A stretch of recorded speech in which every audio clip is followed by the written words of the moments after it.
So the McCormick Company manufactures solar panels. As a part of its quality control, the company checks today's production by examining sample sizes of 10. The following table shows the number of defective panels contained in a distribution of 40 samples. So there's 40 samples, each having 10 panels in them. And basically what this table is saying is that there was 33 that had no defects, 3 that had 1 defect, 2 that had 2 defects, 1 that had 3 defects, 1 that had 4, and 0 that had 5 or more. Now the reason why that last part is in here is that it lets you know that there are no other outcomes, even though if you actually total these all up, you would see that they do total to be 40, which should have given you that idea anyway. So this is not going to be part of the probability distribution in the long run. And I'm not asked to really find the probability distribution per se, because I really kind of have it already. I mean, I could just do each one of these over 40. We're looking for the mean number of defects, and we're looking for the percentage of defective solar panels in a day's production. So essentially, this is asking us to find the value of P, written as a percentage, though. As I go through this, you're going to see I do calculate the standard deviation and the variance, but they're really not needed for this. I just wanted to make sure I got a chance to use this exercise to assist with some of those other things and to show how to do that. We know at n is 40, we're not given what the value of P is, and a lot of problems that you're going to be given is, that's what you're going to be looking for.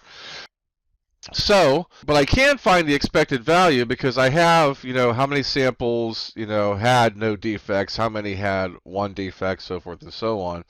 So as I set this up, my expected value is going to be 0 times 33 over 40, plus 1 times 3 over 40, plus 2 times 2 over 40, plus 3 times 1 over 40, plus 4 times 1 over 40.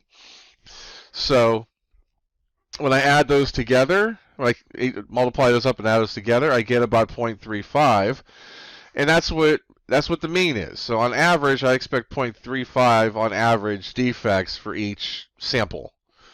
So that means probably more times than not I'm going to have none, but 1 is not very atypical either. Now as I go through this now, I also keep in mind that the mean is n times p, and I already know that n is 40. So to figure out what p is, I'm just going to take 0.35 and divide it by n, which is 40. And that gives me 0.00875. So that's the probability of success, which means Q would be a 0.99125. Now, if I wanted to calculate the variance and the standard deviation, of course, the variance would be 40 times P times Q, which would give me about 0.349375. And square rooting that, I'd get about 0.5890 for the standard deviation. Now, we weren't asked to find those things, but I just wanted to kind of use this example to show that anyway.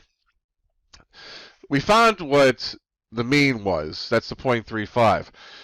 We found what P was, but the only thing we have to do is to put it as a percentage, the percentage of defects in the day's production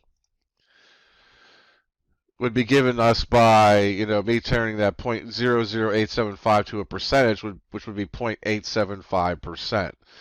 So that's the percentage of defects I would expect to have in a day's production of that. So